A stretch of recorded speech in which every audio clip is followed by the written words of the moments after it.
In all of my years of denominational work, I had to go into interventions with a lot of pastors and churches, more than I want to talk about and more painful than I want to think about. And here's the thing, in all those years and all those interventions, only 2 of them were to question heresy. All the rest of them personal were around interior life malformation. Welcome to Jesus in the Upper Left, where we're talking about gospel multiplication in the Pacific Northwest. Welcome again to Jesus in the Upper Left. My name is Tim Osborne, and I have a role with Western Seminary and also have pastored a couple churches here in Portland for the last 20 years or so, and really glad to be with you again.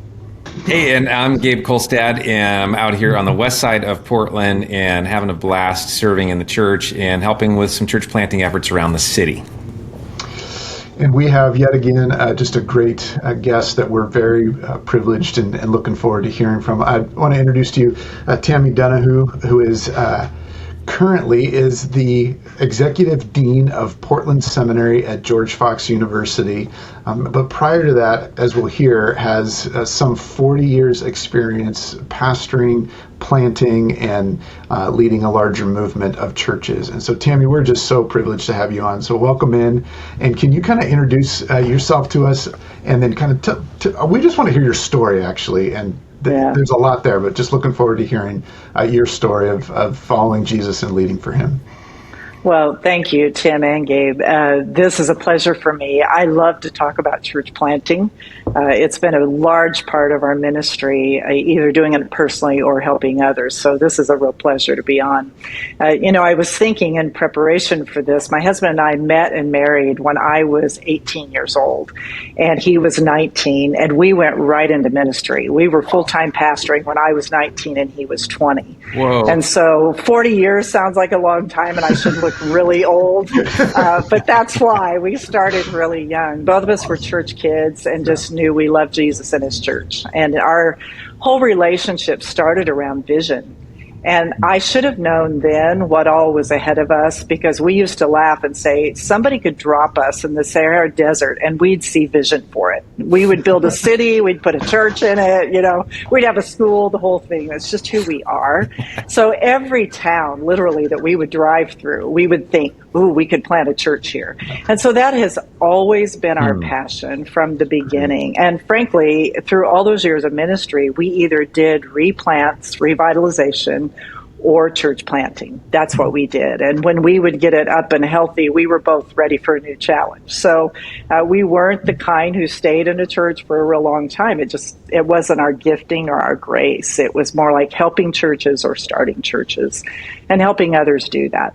So that was really our journey. When we came into the Foursquare churches, where we've been since 1995, a big part of our story was when we met with the first district supervisor. He said, you guys would really fit in the Pacific Northwest. And at the time we were in California, and I had grown up California. Gary had grown up Arkansas, but he never had a desire to go back. So we were just pastoring California.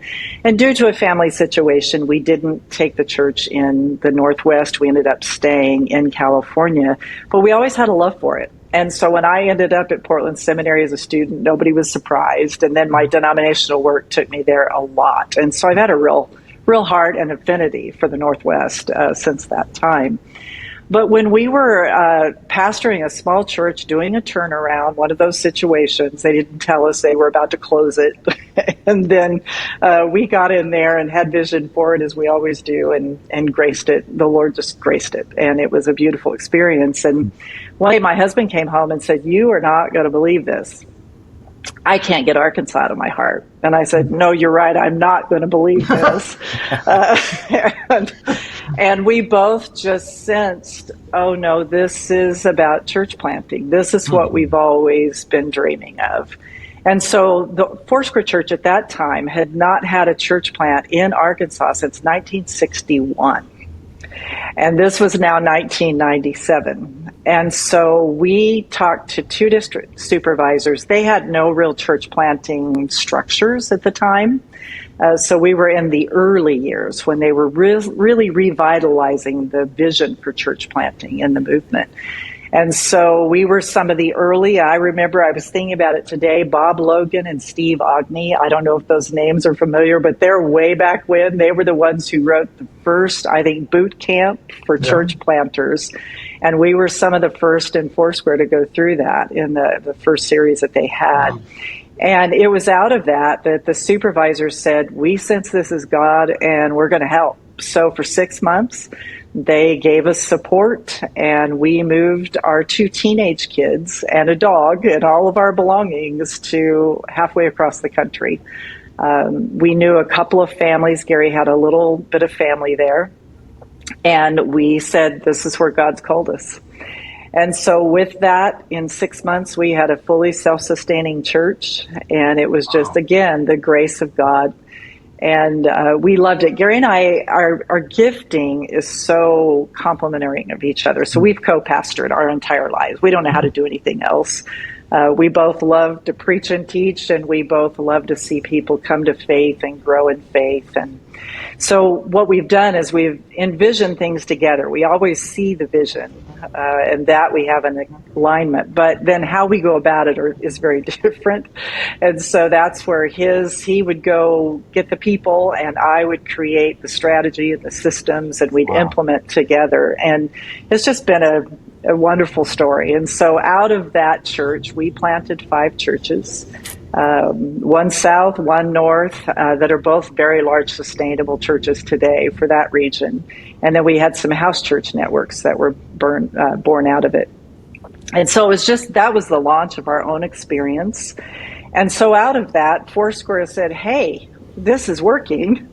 And so I became the district supervisor of the state of Arkansas, and we were focused on church planting. And then Foursquare really started a beautiful process for church planting that we were a part of, which then led us to the district office and the national office, where I served for 20 years, and the VP for 12. And that was the beauty of it. Then I got to continue that love of overseeing church planting with a director who led it. So we're church planters to the bone.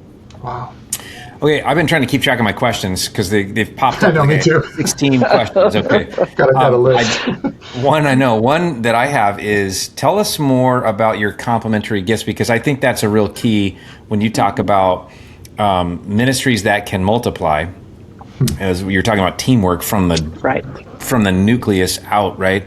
But that complementary gifting is so important. Can you talk to us about APEST or about anything like that, where we're aligned around how does that work for you guys?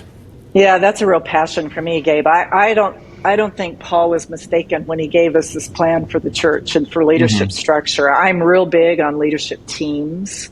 I think that teams that know how to function in their gifting, in their own lanes, which is what APEST is all about, and with a deep level of relational trust and maturity, it's a beautiful thing. It's a lot of my own doctoral work. And so Gary and I would start that. We knew what our 2 lanes were. Now, that didn't come overnight because we were also married. So it took a while for us to figure out how this worked together. And to get clear on what those giftings were. And then we'd say, okay, then where are the gaps and who do we need to bring around us? And so our teenage kids were a part of it. We were a family that everybody was involved. And then wherever we went, we would find mature believers. We were taught, look for the person of peace. Look for the mature believers that have this passion, because if God is sending you, he's also preparing others. So we never went at it alone. We had a team early on, and that's what our first 6 months was, really building a mature team of people who are also mature in their Christianity, which means they come giving as well. So you didn't start with a launch team. No, it was you guys. The 4 of us. Yeah, that was your launch team. Yes. But you ended up with a sustainable church by the time you're at month 6. And would you do it again the way you did it? And if so, what was it that you did in terms of who'd you raise up first? Did you have priorities about the kinds of people or positions you were going to put in place and that kind of thing? Oh, yeah, definitely. That's why I said we looked at where are the gaps. Yeah. What do the 2 of us carry, and then where are the gaps? We both feel very strongly that God gives us the gift of limits. Because what that means is I understand I need you. I don't think I'm an all in all. And that's a high value for us in our team building. So we went in saying, okay, here are the graces we have, but here are the gaps. And so God has to be placing his hand on other people. And we just went out and found them. We started with the relationship of one couple that we had. And then we said, who do you guys know? And it grew from there. And it was really a cool thing. When we launched the church, I love to tell this story. When we launched publicly, we rented a bar. So it was a nightclub that was very well known in town. So you remember, we went to Arkansas, where everybody goes to church. It's the cultural thing to do. So we thought, we're not here for the church. We're here for the people who don't go to church, and there are some here. And there are some who go to church who don't know Christ. And so what does it look like? Well, you start in a nightclub and you don't get the people who already go to church. Yeah. And so we started, and it was such a big deal that the Channel 5 News that was big in that area came and covered us that Sunday morning. It was on the front page of the religion section of the old newspaper of that time. Because who's this crazy couple who would move into town and start a church in a bar? And it drew a lot of people. And one of my favorite stories is this older lady came in, and she was just had this really serious look on her face. And I went and introduced myself, and I said, how'd you hear about us? And she said, well, word gets around. And, you know, she was talking about the relationship she had. And she said, Tammy, I lost a marriage in this bar, so I thought I'd come and see if I could find Jesus. Wow. Well, then we were bit. You know, I mean, that's why you're there. And so it's all about it from there. Okay, there's more people just like her in town. And that's who we drew. And it was a wonderful encounter. We also used Alpha. I want to make a plug for that. Oh, wow. We used Alpha to start, which we found very effective. And that was in 1997. Wow. Yeah. So that was sort of the early days of Alpha, right? Very early days with Nikki Gumbel. Yeah. I got one more question, Tim. I'm so sorry I'm dominating this, but the other thing I was wondering about was you said that you had been in California kind of doing some turnaround stuff with churches, and I bet you learned a lot of lessons there that were super helpful in establishing a church that ended up multiplying pretty successfully. So do you have two or three things that you would say you were able to pull from those experiences and use in your next phase? Yeah, the big thing, Gabe, is where I was talking about team building. We really look for mature believers. And I'm not just talking about, we didn't go out and hire a team of pastors.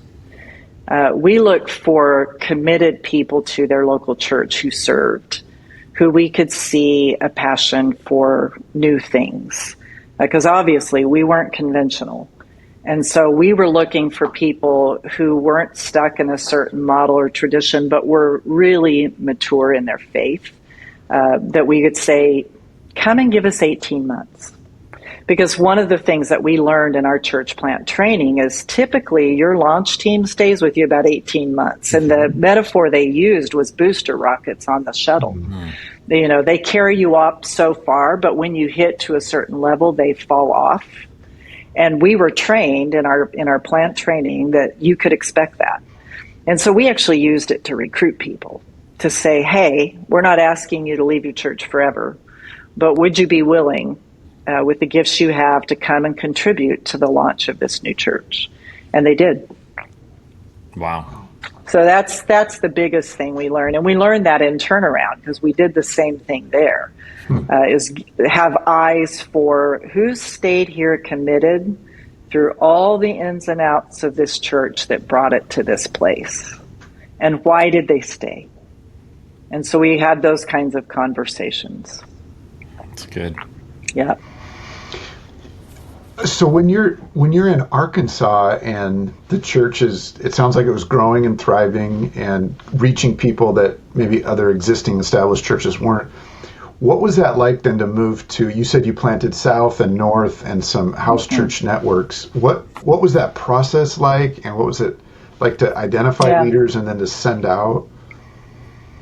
Well, the beauty of it is us being the first on the west side of the state for the Foursquare church, we talked that a lot. So first of all, we named our church something that would be similar, that people, if they had any connection with Jack Hayford, who at the time was kind of the father of the Foursquare and of the Pentecostal, it was called the Pentecostal Gold Standard.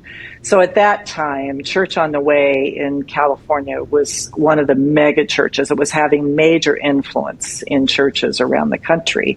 And so we had named our church Living Way, and Jack was very special to us. And so when we use that name or talk about what Foursquare was, because the funny thing, it's not heard of a whole lot outside of the West Coast. So we got called Four Posts Baptist and Four Seasons and all kinds of things because people were trying to wrap their head around it. And in a very Southern Baptist strong culture of the Southeast, we were trying to say to people, if you took the Southern Baptist and the Assemblies of God and you mixed them, you might find Foursquare. So we would often get families who the wife would say, I'm Methodist and my husband's Assembly, and we can't find something in the middle. And we'd go, that's us. Yeah. So that was one of the things that we knew to use, was how we talked about it contextually, which was a big part of the conversation, is contextualization. And we can get into that more. But I had to have a missionary mindset. Now, my husband was from there, and so he's home, and everybody knew it. But when I came in and my kids came in, it's, oh, you're not from around here, are you? So really quickly, I had to learn, you don't talk about California at all. So you talk about the beauty of their town, and you talk about what you love about their town and the food that you love in their town. And I quickly learned, as I studied multicultural ministries and missions, that, church planting, if you're going to move out of your context and God's calling you to a different city, don't think just because it's in the United States that it's going to be similar, or that you can take the same things that you learned or that you practiced in one area and export it somewhere else, because it just doesn't work that way.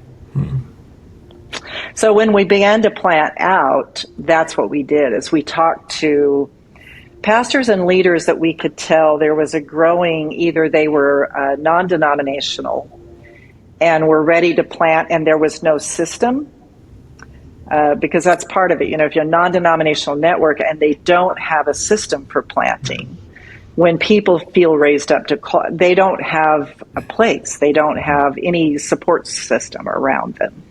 So we got in touch with people like that we knew. And then we also knew there were some pastors just in different groups who were saying, I would like something a little different. And so we would bring them in, and we actually had a school that we called Mel's Place, Mentoring Emerging Leaders. I had fun with it. And it was some basic school of ministry stuff to talk about, you know, how do you get the basics of preparation for church planting to see if this is in their hearts.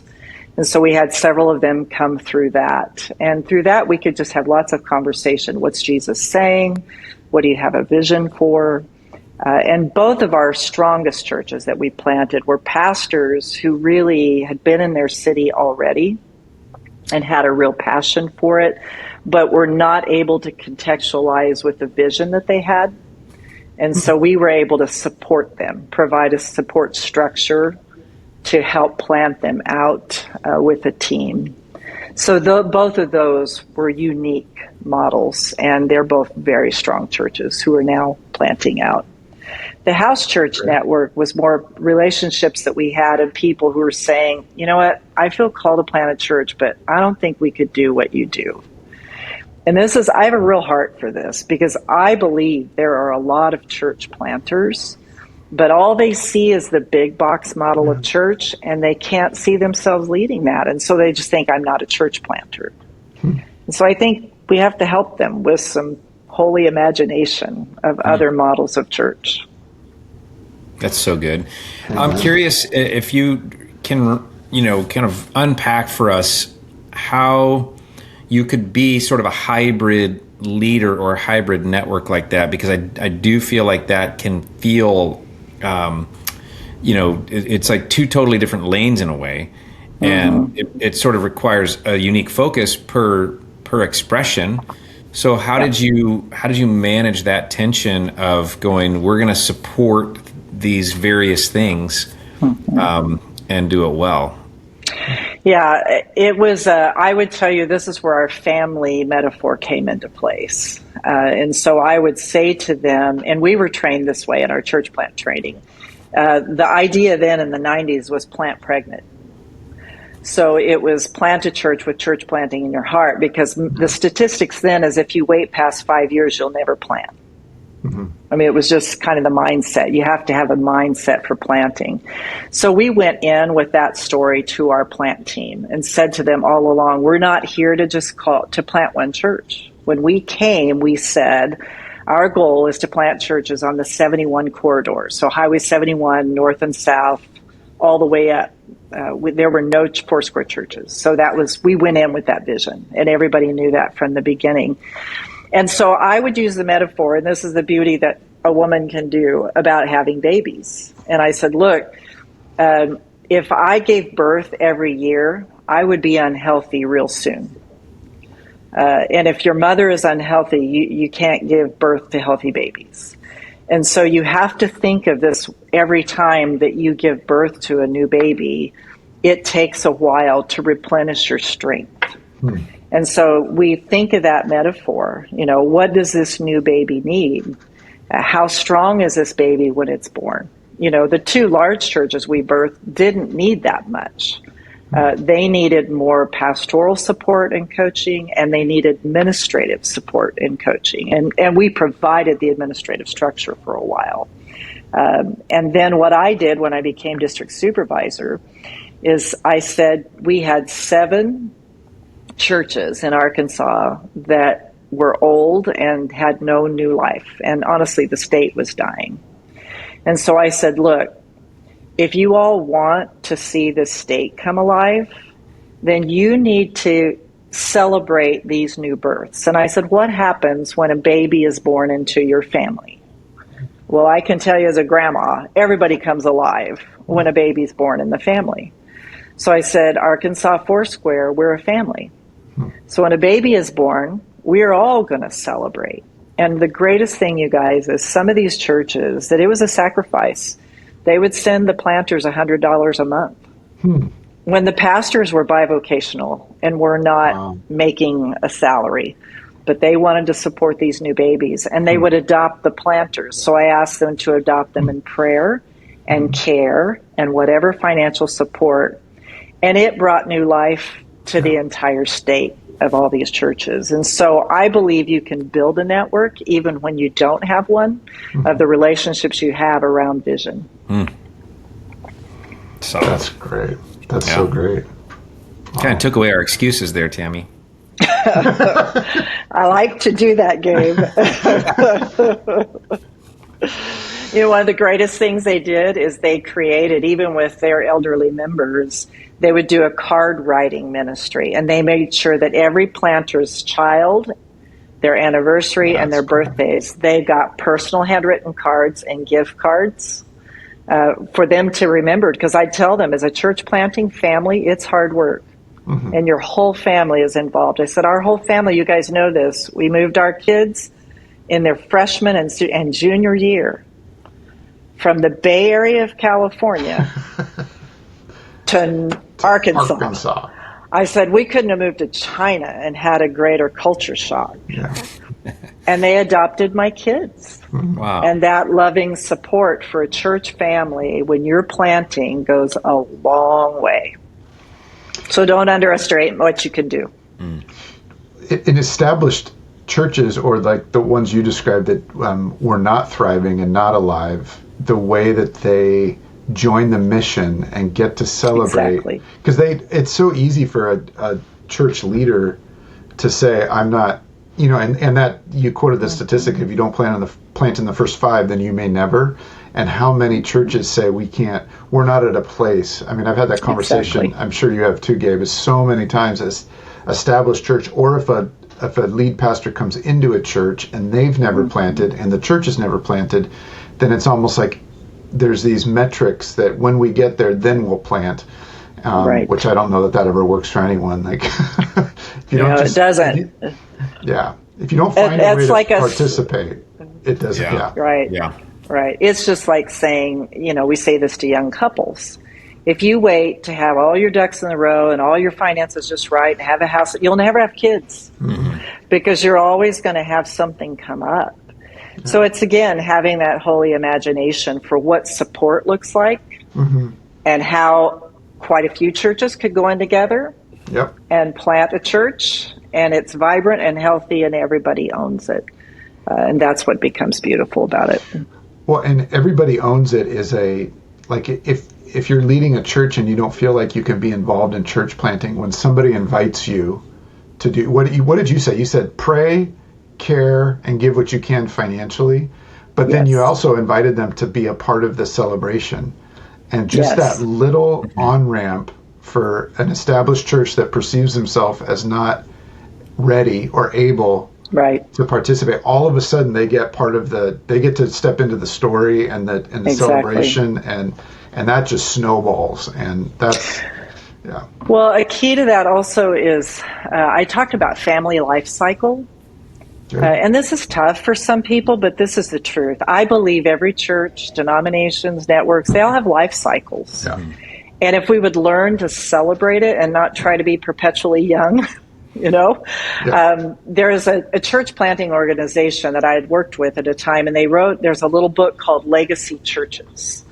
And it was really about how to celebrate the legacy of a church and then help them in their life cycle and use their resources for church planting. And one group I had seen, there was an old black and white picture of a just little country church. And they used this picture of this black and white, but up through the middle, there was this green shoot coming out, like this new plant.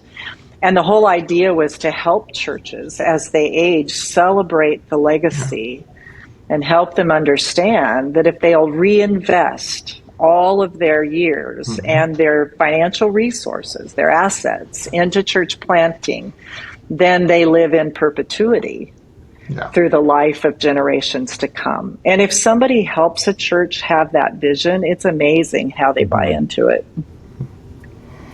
Well, and that being so, there's not just a natural, but there's a biblical truth embedded in that story, and that's often countercultural. So our culture says, stay young, live forever, never die. It's like, well, that's not right. Like, that's not possible for church. And so you get so many churches that die but don't. Right? Yeah. Like and it's painful. Die. It's so and it's so freeing when you walk in with to link to a longer, bigger narrative. I'm gonna let this actually close so that it can reinvest in a new story, a new chapter, a new start, like whatever it might be. So, I find that in my own life. I mean, I'm looking at that. I'm turning 65 this year, and I look at it and go, I went from this church planting, pastoring all these years into denominational leadership, and then had the ability to help both ends of the spectrum. So birth new and help old. Oh, yeah. And that 20 years of denominational leadership, then I hit this season where I go, okay, I just want to invest in leaders. Yeah. How do I help? And that's why I said yes to the seminary. How can I really help form and shape healthy, Christ-like servant leaders who will pour themselves out with a team of people for the cause of the kingdom? Yeah. I mean, that's how I want to give this last season of my life, is doing that. Was that how did that chapter happen for you? I mean, that you just shared what your personal vision was, but kind of. Yeah, I came to what I knew was the end of my denominational season. I completed 20 years exactly on the day was my last day. Wow, that's awesome. And I knew it was time. And so I actually resigned with no plan. My husband had retired from the pastorate, was doing a PhD, going into executive coaching. And I felt like Jesus just said, trust me. And I said, I've been trusting you a long time. Okay, here we go. And I resigned to Foursquare. And 2 days later, the search committee from the seminary called. Wow. And said, would you ever be willing, they didn't even know I'd resigned. So would you ever be willing to take on the dean role? And I said, well, interestingly, this is the direction the Lord is moving me. And so, I've done that for 3 years, and it's just been a joy to build on what people before me have done. I believe so deeply in that. I'm also a person that always wants to hand off things before everybody else thinks I should. I think that's really important. And I find that every time I let go of something, God says, okay, now here's this.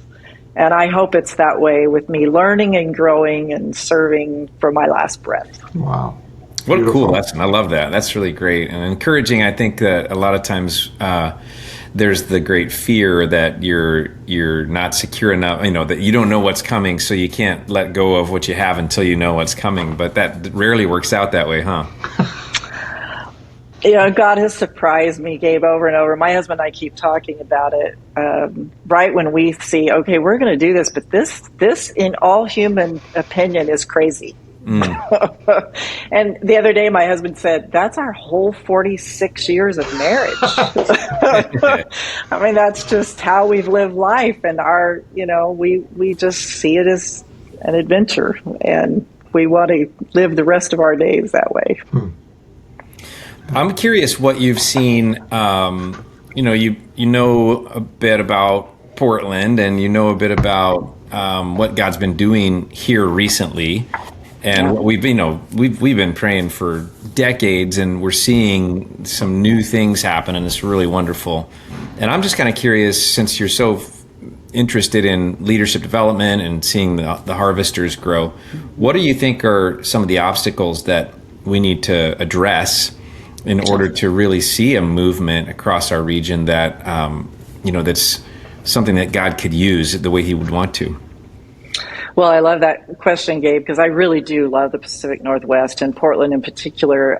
It's really interesting to me when we first started building out our in-person season for the master's programs. I knew that what I wanted to do was build the interior life of the person so that they would do outward kingdom expression.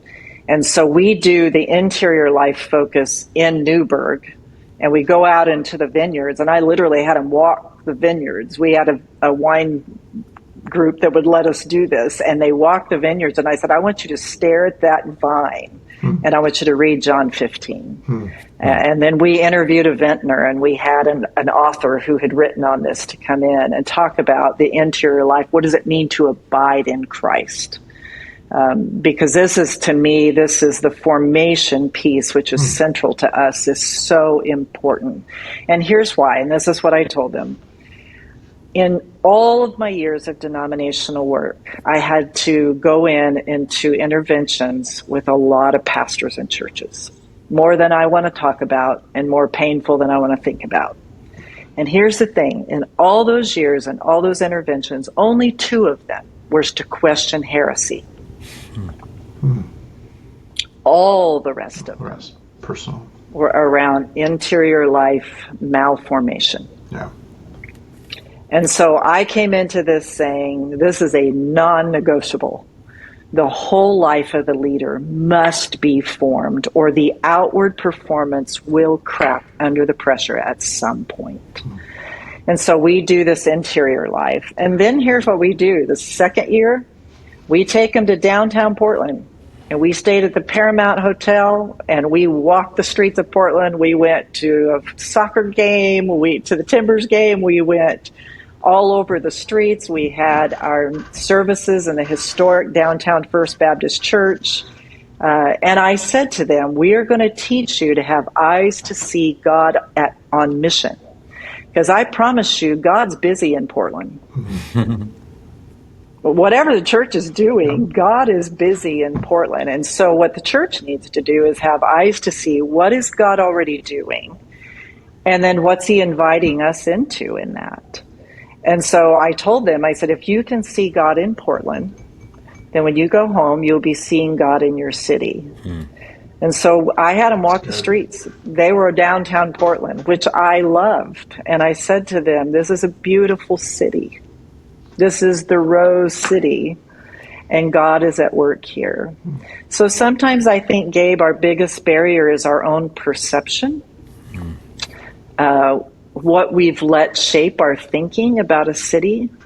I haven't gone to a city yet that I thought God wasn't there. I mean, I go in with those eyes. That's why I think we've always had vision for it. So I could talk to people on the street and see God at work. I saw God in the homeless people. You know, everywhere we went, when we would talk to our servers that waited on us the very first night, we did a restaurant takeover. And so we talked to the servers about who we were and why we were there and how much we loved their city and why we're there in their city to study. So I think our biggest barrier is our own thinking. The other thing, I think we have heard the narrative about Portland being one of the most secular cities in America. We actually just had Andy Root come and speak to us for our Speen conference. And I love what he said. He was working on Charles Taylor's work. And he just said, look, we're in secular 3 in the Western world. And secular 3 means people are very spiritual. But it's all kinds of spiritual. So, you know, Jesus is not intimidated in that environment at all. And so I'm fine with people searching all kinds of things because I have full confidence in how Jesus shows up to say, I am the way and the truth and the life. And so I think our barriers are ourselves and our mindsets toward our cities. Well, taking it back to as you described that, first of all, it sounds pretty cool that a seminary class would involve like hanging out with the Timbers Army. That's kind of a new. It was fun. It was a great night. maybe I can sign up for another degree or something. Or can I get advanced credit? For you. I'm that sure we can do. Get some advanced I think credit. We can do that too. So, but just in terms of I mean, you shared your journey of focusing on leaders' development, and that's what led you to Portland Seminary. But in talking to us who get to lead with so many others here in the Pacific Northwest, is how are we continuing to develop and getting through that hurdle of what are some of the ingrained things that I might be discouraged by or I've adopted that I'm not even aware of, that I take advantage of. And so to hear your kind of hope and vision. Really, I mean, obviously you're very familiar with the Northwest, but you're California and Arkansas, right? I'm outside, absolutely. Outside, and so come in, and so that's so helpful just to challenge our own, what we've taken for granted or got accustomed to that's not actually the full picture. You know, one of the things that has always, I think, kept me with a mindset of looking at a city is I read one time, and I got to look up what translation it was. But it was when Jesus went into Matthew's house. And in one of the translations, it says he was a friend of notorious sinners. And I went, oh, I wonder if the church has quit being friends with notorious sinners. You know? Yeah. I mean, there's a lot of ugly in the world, no doubt about it. But this is why I'm so big on, if you have that interior life well formed, like you stay abiding in Christ, then you can be friends with notorious sinners and you don't have to worry about being influenced by them. You're actually going to have a dinner party in Jesus' honor. And they won't even know it except he'll be in you. One of as you say that, Tammy, one of the things that comes to mind is one of the stories that we've been celebrating in Portland. And fun side note, it just got a little tiny mention in Christianity Today, which is pretty cool. But a crew that is involved right downtown, like a block in between the Portland Rescue Mission and Union Gospel Mission, is a prayer house, a prayer room that's now available 24/7. But some of those folks, and I don't know who else did it, brought a chef in from, I think, England or something, like some accomplished chef, that he's done this a couple places around the world, and made a gourmet meal and set tables out at the end of summer, beginning of fall. Beautiful afternoon, evening, sun setting, and it's open to everyone. And they had invited homeless folks to come. I think it was 121 or 112 chairs that they had available, and they actually sold some seats to supporters, but then a number of them were open, and they were inviting just people on the street that live on the street, the houseless, to come and sit. And they said they had strippers that were either coming off of their shift or going on and sit. But that idea, not to be too stereotypical with like notorious sinners, but just to say, are we willing and able to see everyone and sit with everyone and engage anyone? And exactly. Tim, I love this because you guys heard my heart. I'll go into any city and have a vision. So I'll confess I have a vision for Portland. Let us have it. What is it? When I was walking the streets, and one of the things that I love that I think Jesus is doing in church planting is parish model churches. Mm-hmm. And one of the things that I see in Portland is every neighborhood's named. I mean, everywhere the city is filled with neighborhoods. Yes, it is. And so I thought, what if, by the way, let me do this. I love Together PDX. And the first thing I did when I saw that, when I got into this role, was connected with the office and said, hey, how can we serve? How can we get involved? And, came to the gospel gatherings, because the fact that you all focus on pastors and planting and serving the city and prayer and gospel gatherings, I mean, it's wonderful. You just don't see a city that it's intentional and visual about bringing churches together like that. So I love it. But one of the things that I imagine is, what if Together PDX really captured this and could capture the hearts of pastors and church planters to say, let's have a strategic plan for wherever there's not, let's have a parish in every neighborhood. And let's partner with our seminaries that are in town to say, let's work together to raise up planters, because they need all different kinds. You need different flavors. The same flavor is not going to work in every neighborhood. And then teach them how to be a missionary in a neighborhood. One of the things, if you look at the parish model, the pastor, priest, whatever the flavor of church is known in the neighborhood. They walk the streets in the neighborhood. The church is open for food. It's open for prayer every day. One of the church plants that I love to visit is in the financial district of London, and they're not open on the weekend because nobody's there.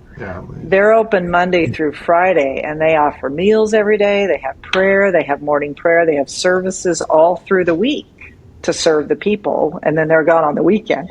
And I thought, so what's your neighborhood need? What's the rhythm of life of a neighborhood?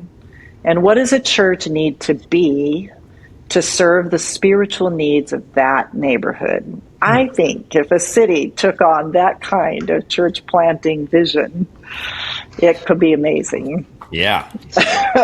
So you're hired for our team right here. Can I do it from here? Yeah. We'll take it. Yes. Well, so Tammy, just to jump on board with that, God's starting to do that. Like there's actually love it.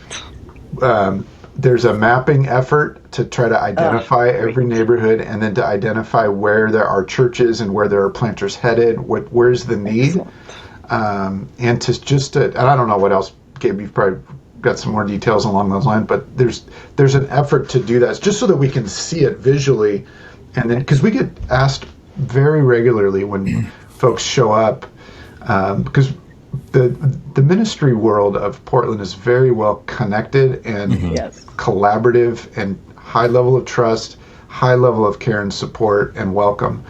And so when anybody that is like, oh, hey, if you're headed to town to plant, welcome in, come on in, and pretty quickly we get to have a conversation with them, and some actually say, like, where's the need? And so we get to go, oh my gosh, there's here or here's a point. And then, every planter's got a different vision, so it could be methodologies different, a different vision Sure. for size that they're suited to lead or things like that. And so to be a part of those conversations, but to have that neighborhood,